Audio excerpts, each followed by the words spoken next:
So today we are in Luke 12, verse 13 to 21. I'm going to approach today's study as a sort of one of two parts along with tomorrow's reading, because they're very much one section of teaching from Jesus. And I'm afraid to say that the theme, the thread that connects these two passages is money. Oh, that Jesus is banging on about money again, talking about money again. Yeah, exactly. Jesus taught a lot about money. He taught about this human view of life, about putting our energy and effort into acquiring wealth. How should we use our wealth? And he talked a lot about greed. Jesus had far more to say about money than prayer or the devil. Just read the Gospels. So we talk about money. Jesus was concerned for the health of the wealthy, that our wealth has a tendency to displace our need for God. And Jesus was concerned for the poor, that we would use our wealth to meet the needs of the poor around us. Now, in yesterday's reading, we read that many thousands had gathered to hear Jesus. They were around Jesus. But it also says that Jesus was speaking primarily to his disciples, to his friends. And then when we move into today's reading, the dynamic changes. It's interrupted by this man who tells Jesus to tell his brother to share his inheritance with him, his wealth with him. And you can sort of understand how this man got to that point in his thinking. Here's Jesus teaching radical equality, teaching justice, redefining the Old Testament rules to a higher standard. And the Old Testament rules say that the firstborn son gets 100% of the inheritance. So maybe Jesus is going to tell this guy's brother to share it with him, to help to lift that man out of poverty. But of course, Jesus sees right to the heart of this man. His issue was greed.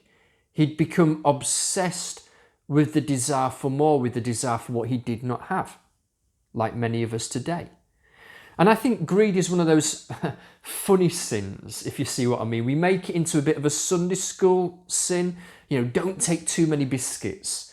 Don't play the lottery, it's greed. And if we make it into this little sin, we do so at our peril. Jesus says, watch out.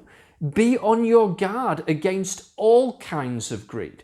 All kinds of greed. Isn't that interesting? There are different kinds of greed. Now, growing up, we were pretty poor. All our clothes were second-hand, all our Christmas and birthday gifts were second-hand from the jumble sale. So I often found myself, as I grew up, striving to have the sorts of things that others around me had. In my 20s, it was the right sort of trainers. In my 30s, it was the right sort of car. In my 40s, the right house. So I have to pay attention to that sort of greed, because greed can hinder us from being rich towards God. That's what Jesus says in verse 21. It's a little bit like the frog in the pan of water. We sort of don't even realize that it is slowly killing us and affecting us, our spiritual health. Jesus then tells a parable about a rich man. Now, God is clearly blessing this man with crops, with wealth, with possessions. These things are a blessing from God, his good gifts to us. They're not wrong. They're not sin in and of themselves. It's the love of money that is a sin. It's the pursuit of wealth, the priority of wealth, that's the problem. So this man thinks, well, I'm getting all these crops. What shall I do? And sadly, he decides to do the wrong thing, to build bigger barns, to acquire more wealth for the future. But what should he have done? Well, actually, Jesus answers that for us in tomorrow's reading, verse 33.